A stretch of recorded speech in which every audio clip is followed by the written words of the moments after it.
तर नमस्कार मित्रांनो, आज आहे मार्गशीर्ष महिन्यातला दुसरा गुरुवार आणि आमच्या घरामध्ये पूजा कशी मांडल्या कविताने ते बघायचं. एक नंबर पूजा मांडल्या, जबरदस्त.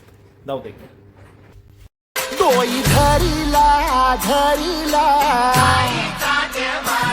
पाळी लाविला लाविला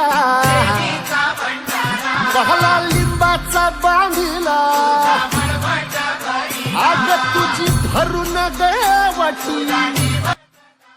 आणि हा मित्रांनो, ही पूजा आमच्या घरी रोज होते. ही रोज होणारी पूजा बघा. आणि आज आहे गुरुवार म्हणून स्वामी समर्थांची विशेष अशी पूजा केलेली आहे. कशी वाटते बघा.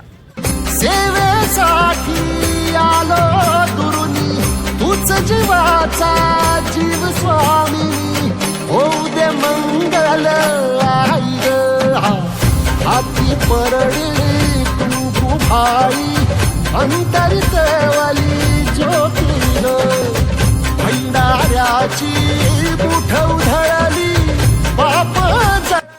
आणि ही पूजा मित्रांनो तुम्हाला कशी वाटली कमेंटमध्ये नक्की सांगा. बाय.